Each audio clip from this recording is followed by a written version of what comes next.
Deus abençoe, irmãos, no precioso nome do Senhor Jesus Cristo.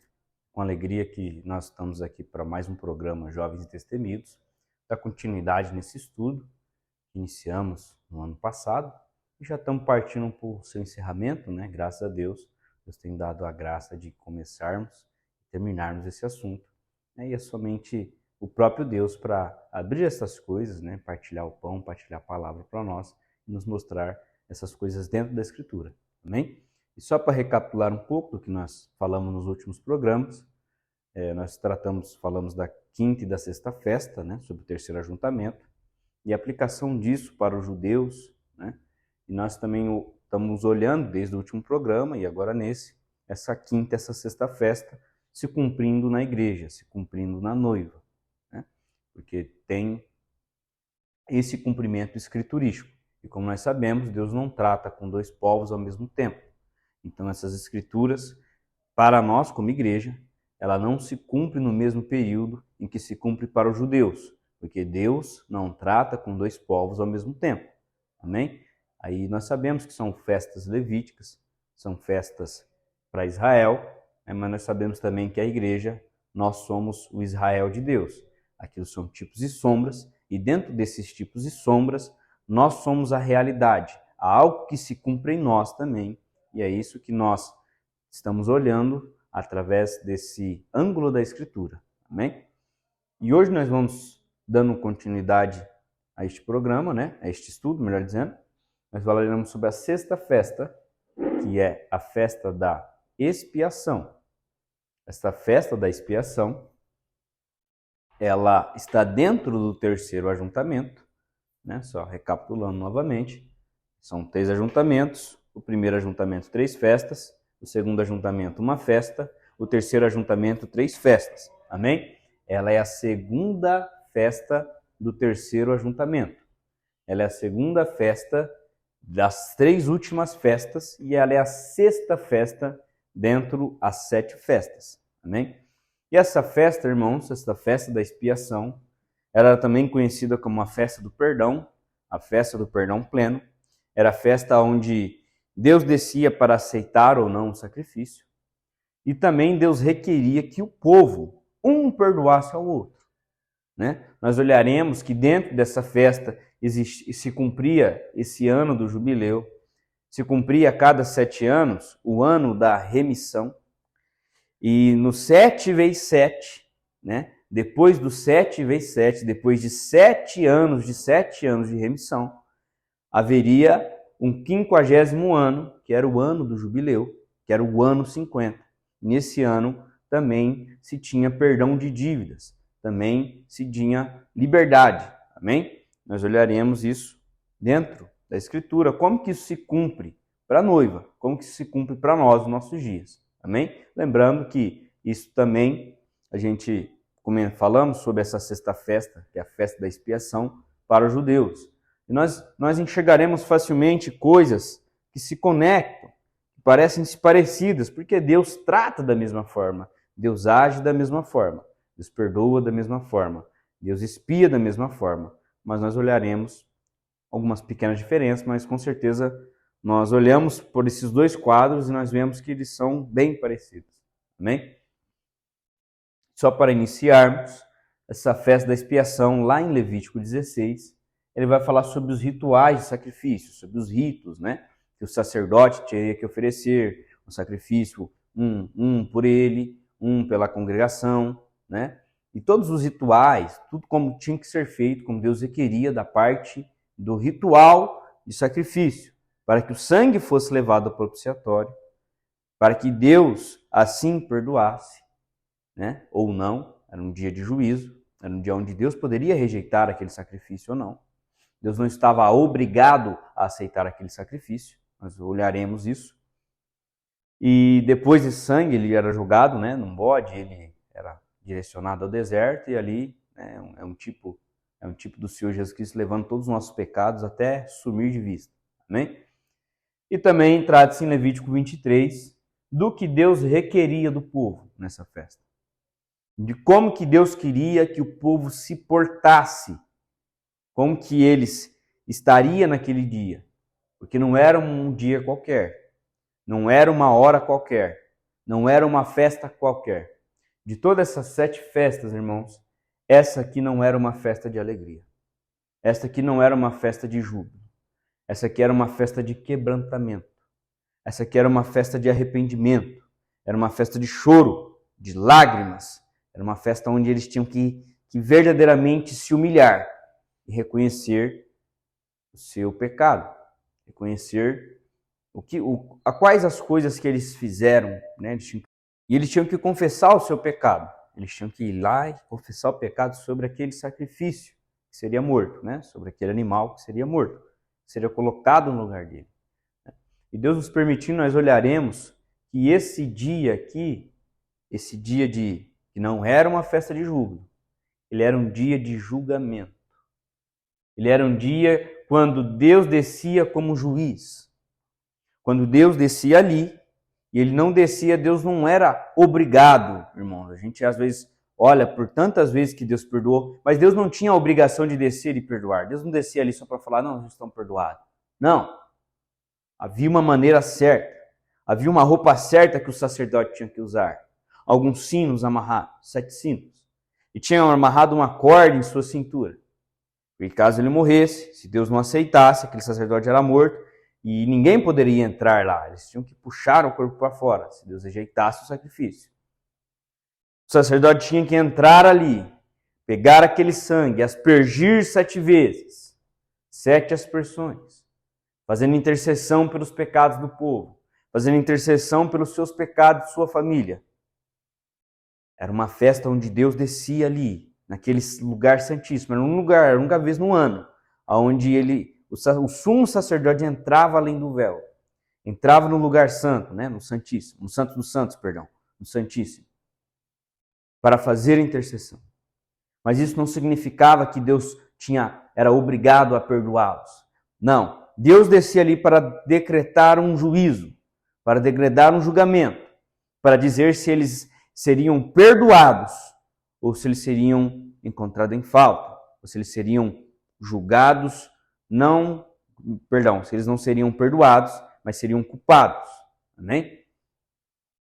Então, esse grandioso Deus, nesse dia, no dia 10 do mês 7, ele desce como juiz. E a sua glória descia naquele lugar santíssimo, ao ponto de que, se Deus não aceitasse o sacrifício, se Deus não aceitasse, se o veredito para Deus fosse que o povo era culpado, o sumo sacerdote sairia dali morto. E se Deus tivesse aceitado o sacrifício, e o veredito do seu povo era que ele era inocente, ele sairia dali vivo. Por isso que a expectação do povo, a expectativa deles, não era de quanto tempo o sacerdote ficaria lá intercedendo, de quanto tempo ele permaneceria além do véu. Não, era de o quão mais apto ele sairia dali, porque significava que os pecados deles foram perdoados. A expectativa daquele povo não era por quanto tempo era intercedido pelos seus pecados, mas se Deus havia perdoado ou não o seu pecado. E o símbolo disso era o sacerdote saindo para fora. Amém? O sumo sacerdote saindo para fora. Agora veja, nós passamos por esse dia de expiação. Nós olharemos no próximo programa alguns pontos, né? E eu quero ter a Escritura como o meu absoluto, como o absoluto do irmão Brana também, o nosso absoluto, a Bíblia, né? E a mensagem e a Bíblia são um só, todos falando de Cristo, né? Tudo mostra Cristo revelado. Então nós temos que olhar dentro da Bíblia, que eu vou dizer no próximo programa. Mas veja, nós tivemos um que entrou além do véu, que entrou no lugar santíssimo no dia que Deus desce como juiz. O irmão Brana, nós sabemos que em 1962 ele teve uma visão. Primeira visão que ele teve, que ele foi e relatou, escreveu e depois ele falou na mensagem de Nomes Blasfemos, é sobre a mensagem dos 2 clímax.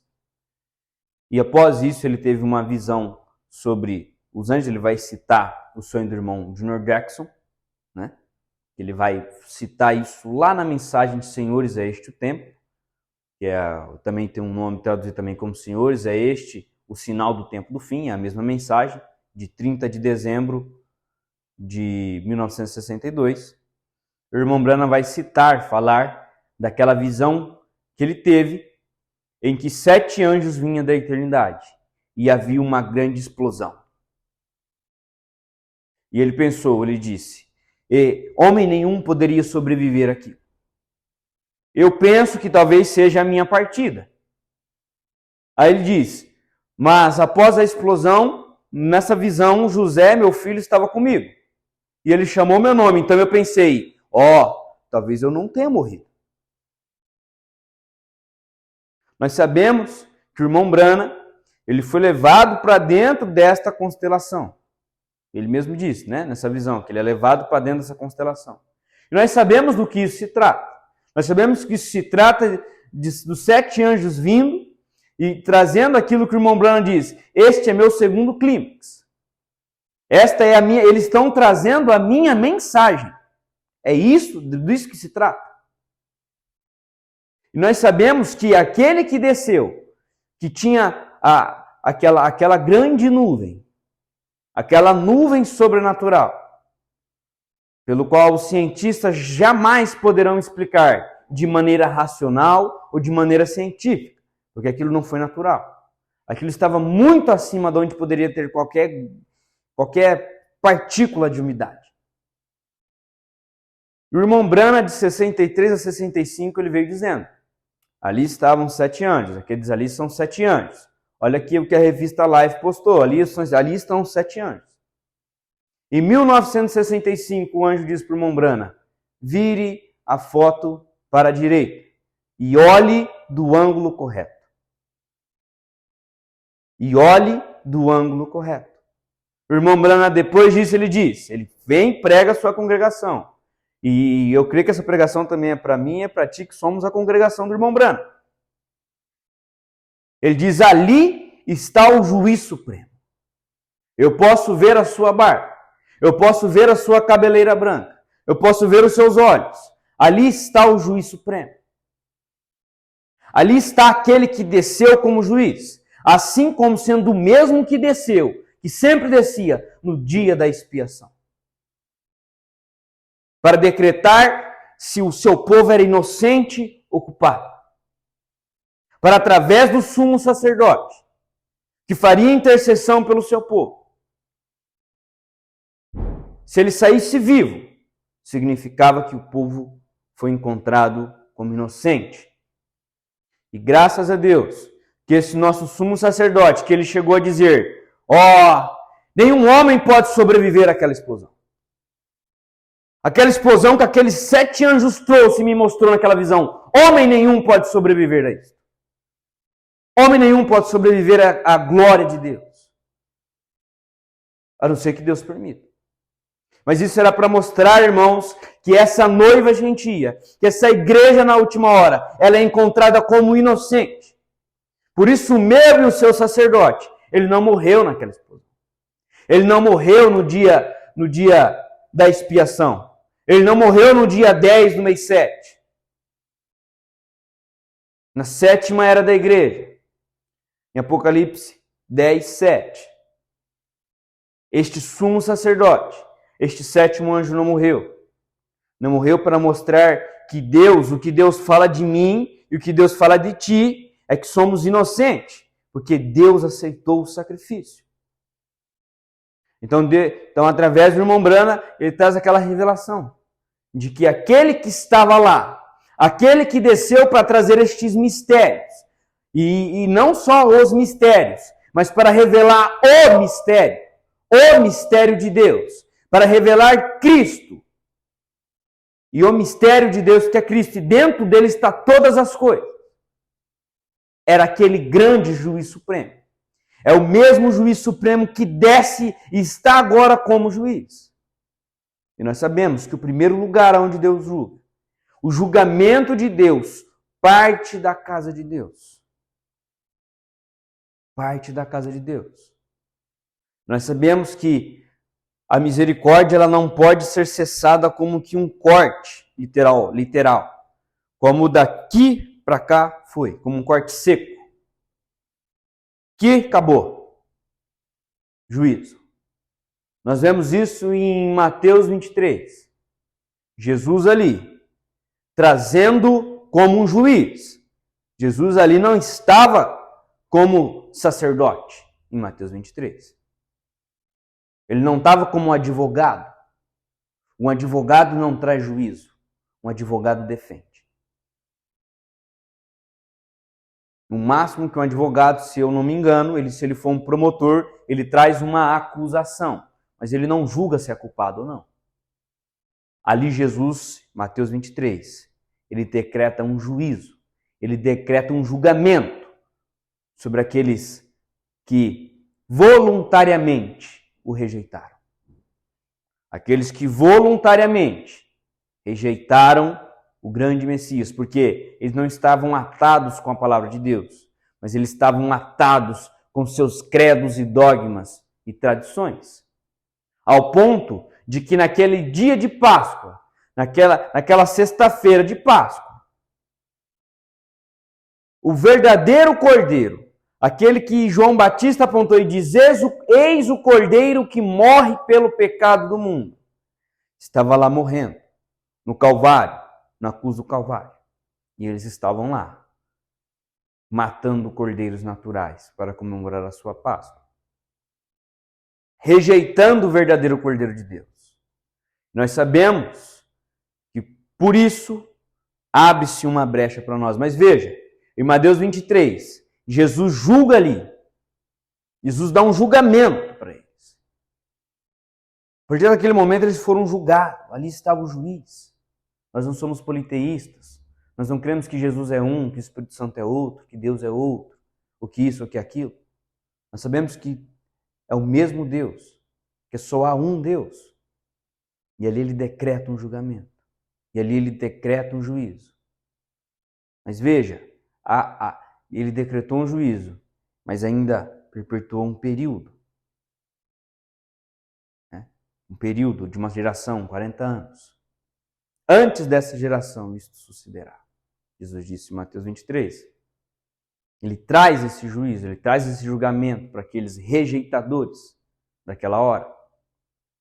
Mas veja, não foi como um corte seco. E dali tudo se acabou. Deus é longânimo. Deus ainda tardou em se irar. Porque eles rejeitaram ali naquela hora. Ali eles já poderiam receber todo o juízo. E estaria tudo certo. Mas Deus é longânimo. Deus tarda em se irar. Deus ainda deu um período de uma geração para que eles pudessem se arrepender. Para pelo menos que algum deles pudesse se arrepender. Isso acontece conosco. Porque esse poderoso juiz supremo, esse juiz que descia no dia da expiação, ele desceu em uma nuvem. Em 28 de janeiro de 1963, ele desceu para decretar juízo. E o juízo dele começa pela sua casa. Começa pelos crentes da mensagem deste profeta. Começa pelas igrejas da mensagem. Ou você acha que o diabo ele está só nas denominações? Veja quantas divergências há dentro dos crentes da mensagem do irmão Branham. Quantas divergências existem. E Deus está julgando todas as coisas. Por isso que Jesus vem e fala sobre a parábola das virgens.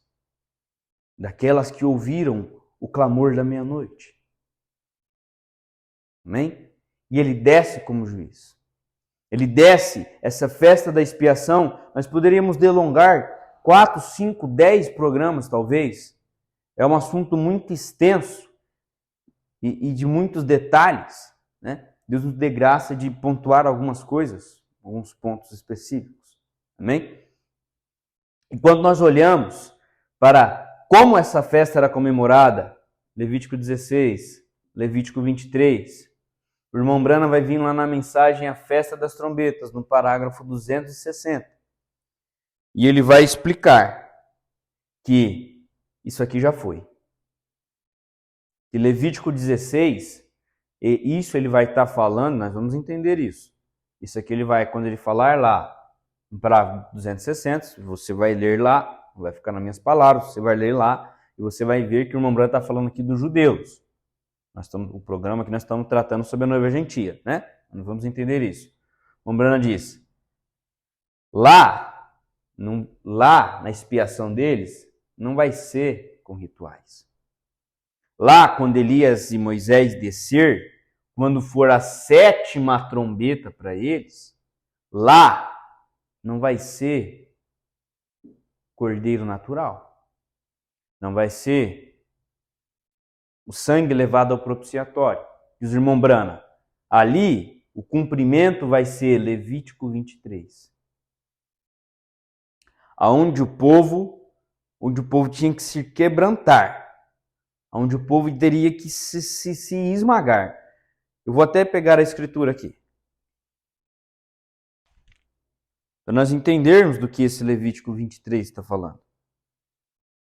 De como é que tem que ser este rito aqui. Ou melhor, de como é que não tem que ser o rito aqui, né? Mas sim esse quebrantamento. Levítico 23, a partir do verso 26. Se você quiser acompanhar aí, se você quiser anotar, a partir do verso 26, diz assim. Falou mais o Senhor a Moisés, mas aos 10 dias desse 7º mês, será dia da expiação. Tereis santa convocação, e afligireis as vossas almas, e oferecereis ofertas queimadas ao Senhor. E naquele mesmo dia nenhum trabalho fareis, porque é o dia da expiação, para fazer expiação por vós, perante o Senhor vosso Deus. Porque toda alma que naquele mesmo dia se não afligir, será extirpada do meu povo. Também toda alma que naquele mesmo dia fizer algum trabalho, eu a destruirei do meio do seu povo.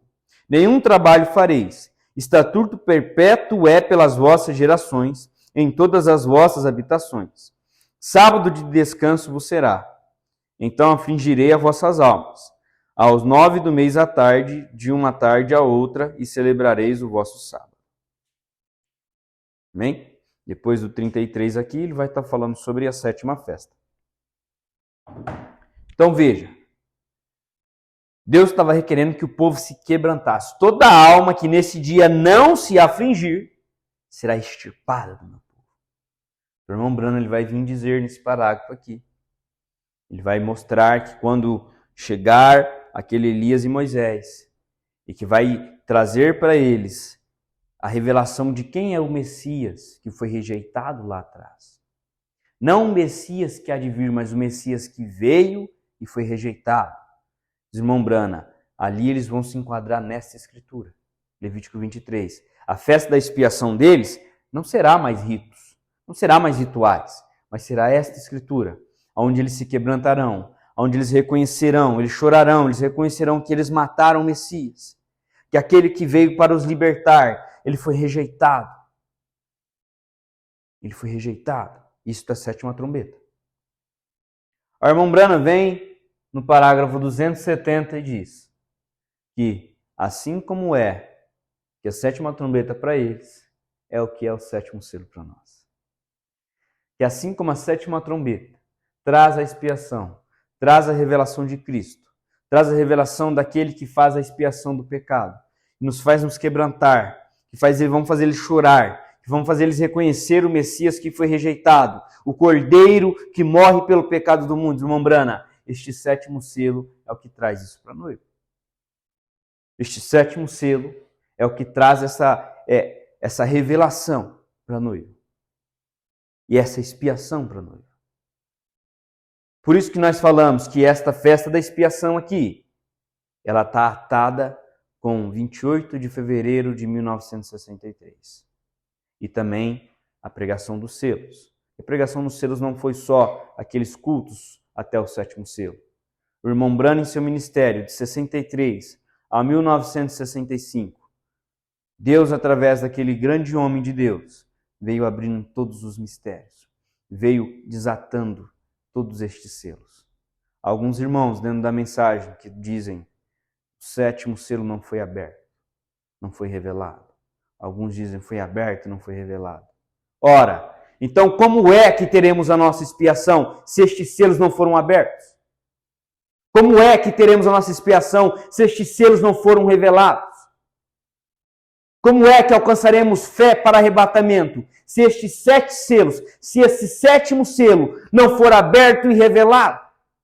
Se não for Cristo manifestado? Se não for o tríplice mistério de Deus? Deus em Cristo, Deus em nós e Deus preparando um lugar para nós. Como é que o diabo pode vir nos cercar dessa maneira, irmãos? Ao ponto de olharmos o que o irmão Brana diz que tem que acontecer e falarmos que isso não está acontecendo. É necessário um espírito de revelação, que é o Espírito Santo. Porque intelecto nos levará a 1000 quilômetros de distância da revelação. É necessário o mesmo Espírito, que é o Espírito de Cristo, que é o Espírito Santo, para revelar todas essas coisas. O irmão Brana diz isso. O irmão Brana diz, o problema das denominações é que eles são muito cultos, têm toda a sua educação, e não tem nada de errado nisso. O problema é que a revelação não está dentro disso. Mas a revelação está dentro do Espírito Santo. E é só o Espírito Santo que traz a revelação. Não o intelecto. A revelação lá dentro da alma. Lá dentro da alma. É este sétimo selo. Não este sétimo selo. Não os selos em saber, eu sei o que é o primeiro selo, o que é o segundo, o que é o terceiro, o que é isso, o que é aquilo. Não. Mas é ter este sétimo selo. Esta expiação lá dentro da sua alma. É ter Cristo lá dentro da sua alma. Esta expiação teve que vir. Este dia da expiação. Estes mistérios sendo abertos. Este que o irmão Branham chama, que Deus mostrou na visão e ele chama de segundo clímax. É para trazer esta fé de arrebatamento, irmãos. Esta fé de arrebatamento para mim e para ti. É isto que nos traz essa fé de arrebatamento. É o ensinamento, através do profeta, da revelação destes mistérios. Não tem outra maneira. E o irmão Branham diz, a fé de arrebatamento está nessas mensagens. Está nessas mensagens. Mas será que ela tem que estar só lá na mensagem? Não. Nós temos que ir lá e pegar esta fé. Claro que sozinho nós não conseguimos, de maneira nenhuma. É o Espírito Santo em nós. Nós temos que ir lá nestas mensagens e pegar este punhado de fé e aplicar em nós. O Espírito Santo faz tudo isso, claro. Mas nós temos que estar interessados, nós temos que buscar, né? Não tem como a gente encontrar algo que nós estamos buscando. Amém? Vamos lá, continuando disso. Então, neste dia da expiação, este juiz supremo, esta grande autoridade, quando ele desce, em 1963, assim como ele descia lá no lugar mais santo, no Santíssimo, no Santo dos Santos, para trazer inocência ao seu povo, ou melhor, para trazer um veredito, né, de inocência, de que eles não são encontrados culpados. Ele desceu novamente. Nossa festa da expiação é sobre os selos abertos. É sobre os selos abertos, que traz o Espírito Santo genuinamente à nossa alma. A maneira de nos moldar, a maneira de nos fazer, não como um reformador. Porque o irmão Branham não foi um reformador. O irmão Branham foi um profeta. Foi o profeta de Malaquias 4, 5 e 6. E também ele foi por onde se manifestou Lucas 17:30. 2 clínicos. Então veja, o irmão Branham, ele vindo, Deus através do poderoso juiz supremo, ele vem para abrir estes selos. Destes selos, os 7 trovões, que é a voz de Deus. É Deus falando com a sua noiva. É Deus quem te faz entender, não intelectualmente, mas quem faz você entender estes mistérios da palavra. Não é somente o seu pastor. Com certeza o seu pastor, ele tem uma comissão de Deus para falar todas essas coisas, de crer, mas tem que ser a voz de Deus colocando essa revelação em você. Só pode ser ele, não pode ser outro espírito. Amém? E esses 7 trovões, estes grandes mistérios que Deus veio para revelar para a sua noiva, é o que nos traz a fé para rapto, é o que nos traz a fé de arrebatamento, é o que nos traz a liberdade do jubileu. Porque veja, dentro dessa festa da expiação, a cada 50 anos, se comemorava o ano do jubileu. Eu creio que você que está do outro lado aí, você é a águia, você saberá do que eu estou falando, você sabe do que eu estou dizendo, não é uma novidade. Nossos pastores, irmão Brando e nossos pastores têm pregado coisas tremendas, e falando a respeito desse ano do jubileu. Mas só para recapitularmos, ele era comemorado a cada 50 anos. O que sucedia era que a cada 7 anos se comemorava o ano da remissão. A cada 7 anos. Após os 7 vezes 7, após 7 anos de cada ano da remissão, e cada ano da remissão era comemorado a cada 7 anos, tinha o 50º ano, o ano 50, o ano do jubileu. O ano da remissão era assim: se uma pessoa ela tinha uma grande dívida ao ponto dela não conseguir pagar, ela era tomada como escravo, e a sua família e seus bens eram tudo tomados como escravo. A cada 7 anos, no ano da remissão, ele poderia requerer a sua liberdade. Mas no ano da remissão, ele não poderia requerer a liberdade da sua família. Ele não poderia requerer os bens seus que era perdido. Ele não poderia requerer nada dessas coisas. Ele poderia requerer somente a sua liberdade. Mas veja, o que faria um escravo que sai de um ano de remissão, com a mão atrás, outra à frente, sem nada? Logo, ele estaria se vendendo novamente para poder ter o mínimo de vida, o básico, o alimento. Mas, cada 7, até o 7º ano da remissão, no outro ano era o ano do jubileu. Após o 7 vezes 7, o ano 50º, era o ano do jubileu. O ano do jubileu, diferente do ano da remissão. Ele também trazia esse perdão, que nem o ano da remissão, só que era um perdão completo. Agora, no ano do jubileu, aquele que tinha sua dívida, ele poderia pedir a sua liberdade. Eu podia falar para o seu patrão: agora é o ano do jubileu, e eu quero de volta os meus bens, eu quero de volta a minha família, eu quero de volta tudo ao original. Eu quero ser restaurado ao original.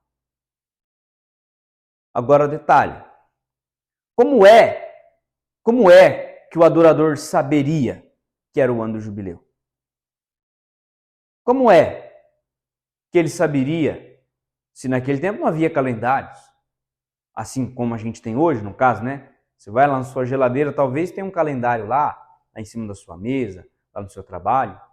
Lá tinha uma classe específica de pessoas, que olhavam para o céu e calculavam-se os dias, as horas. Eram poucos que tinham esse detalhe. Era anunciado para eles o ano do jubileu através do soar de trombeta. Era anunciado para eles que o ano do jubileu chegou através do toque do chofar, através do chifre do cordeiro, ou melhor, do carneiro, porque o cordeiro é quando ele é jovem, ele ainda não tem chifre. Era através do chifre do carneiro, é o mesmo animal. O que é que nos traz liberdade, irmãos? Se não é esse chifre do cordeiro, as vozes do cordeiro sendo ecoadas. Era um homem que se postava e tocava uma trombeta. E quando essa trombeta soava, eles sabiam que aquele era o ano do jubileu, que aquele era o ano de liberdade, que aquele era o ano de saída da escravidão, que ele era o ano da saída. Nós tivemos um para tocar a trombeta e nós tivemos a trombeta. E isso se cumpre dentro da revelação desses selos, dentro da revelação desses trovões. Porque o que é esses trovões? É a voz de Deus sendo ecoada. Mas como que ela foi ecoada? Através de uma trombeta, através do alarido, através da mensagem do sétimo anjo. Apocalipse 10, 7. Porque quando o sétimo anjo estiver por soar a sua trombeta, essa é a mensagem do sétimo anjo. Primeira puxada, segunda puxada, não era a mensagem do sétimo anjo. Os dois sinais de Moisés, colocava a mão, saía com lepra, colocava a mão, saía curada, jogava a vara, transformava em serpente, pegava a vara, pegava a serpente, transformava em vara. Aquela não era a mensagem de Moisés.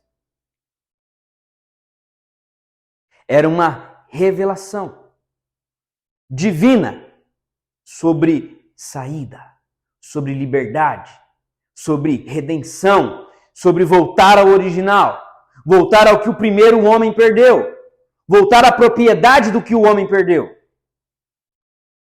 Do que é que esta mensagem tem falado? Do que é que este mensageiro tem falado? Esses mistérios revelados têm falado sobre plena redenção, sobre voltar ao original, sobre voltar ao corpo original que devemos ter. Não este corpo moribundo, que nem redimido foi ainda. Não dessa terra que geme e clama, com dores de parto, com juízos caindo por todo lado, mas a possessão novamente daquilo que o homem perdeu. Isto vem, meus irmãos, este ano do jubileu, foi nos anunciado quando essa trombeta deste sétimo anjo foi anunciada. Quando essa trombeta desse sétimo anjo foi tocada. Quando esses mistérios são revelados para a noiva gentia. Quando esses mistérios são revelados para mim e para ti, mostrando, revelando, chamando o meu e o seu nome.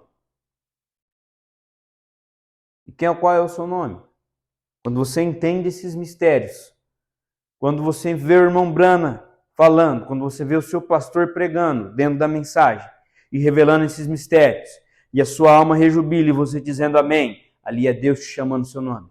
É Deus te chamando de uma super igreja. É Deus te chamando de uma super raça. É Deus te chamando de um exército invencível, onde as portas do inferno não poderão contra você. Porque há uma revelação divina, há uma revelação do céu que veio para nos tirar para fora, para nos trazer a liberdade que esse ano do jubileu tem. Que depois de sete anos de remissão, depois de 7 eras da igreja, depois de cada 7 anos, aonde ele poderia pedir a sua liberdade, aonde os irmãos das eras poderiam crer ali na mensagem do seu mensageiro da hora, mas depois eles saíam e se denominavam. Mas agora não, é uma saída plena, não uma saída de uma escravidão para outra escravidão, como aconteceu com os irmãos nas eras, como aconteceu com os luteranos, que foram libertos, saíram em sua liberdade e logo se tornaram escravidão novamente na era de João Wesley, na era dos metodistas. A mesma coisa com os metodistas, na era dos pentecostais. Mas não, irmãos, agora é uma saída, é um ano do jubileu sendo soado para sairmos desta terra. Não para sairmos e entrarmos novamente em um credo. Não para sairmos e entrarmos em uma denominação. Mas para sermos expiados verdadeiramente, para sermos libertados verdadeiramente. E sairmos e tomarmos a possessão daquilo que o primeiro homem perdeu. Redenção. É disso que estes selos falam. É disso que esses trovões falam. É isso que essa fé de rapto traz à nossa alma. Uma fé de redenção plena. O que é o rapto? O que é o arrebatamento? É quando a última parte que falta ser redimida, que é o seu corpo, será. Mas primeiro tem que ser a alma. E o que redime é a alma. Essa fé de rapto vindo na sua alma. Redime ela. Posiciona. E nos leva a essa fé até sermos transformados. Amém? Então é um dia de juízo. É um dia de julgamento. É um dia que Deus desce como juiz. É um dia onde Ele está aqui. Os juízos declarados na terra desde 1964. Agora resta-nos uma ponderação. Como será que estamos diante desse grande juiz agora? Se nós sabemos que o primeiro lugar onde Ele julga é eu e você. É nós, crentes, desta mensagem. Crentes, não da era de Laodiceia, mas dessa noiva gentia separada, chamada para fora. Como será que estamos agora? Porque o juiz está aqui, decretando juízo. Esse juiz está aqui. Ele desceu para julgar a sua noiva. Nós temos que captar esta revelação, porque é isso que nos faz nos portar da maneira como noivo. Não como laodiceanos, não como mormos, não como os nus, cegos e miseráveis. Não, mas como a noiva. Temos que captar estes mistérios. Temos que orar para Deus cada vez mais e buscar dentro dessas mensagens esta fé de arrebatamento para nos portar como noivas. Amém? E este é a grande festa da expiação. É a festa onde ele desceu em 1963. Onde o teu sumo sacerdote foi levado além do véu. Onde o teu sumo sacerdote foi levado lá no lugar santíssimo para fazer intercessão. Onde ele entrou para dentro daquela constelação de 7 anjos. E ele não saiu dali morto. Ele saiu dali vivo. Mostrando que o veredito para a igreja de Deus é inocente. É inocente. Mas o veredito para os rejeitadores é o mesmo juízo que sempre teve, porque eles voluntariamente rejeitam a misericórdia, rejeitam a graça que lhe é dada. Amém? A gente fica feliz, estamos chegando ao final deste estudo. Nós queremos que o Senhor Jesus tenha te abençoado, porque é somente Ele que pode abençoar. Eu não posso fazer nada por ti, mas o Senhor Jesus pode fazer muito mais do que aquilo que pedimos ou pensamos. Então agradeço a sua atenção, você que está acompanhando, e que o Senhor Jesus continue te abençoando. Shalom.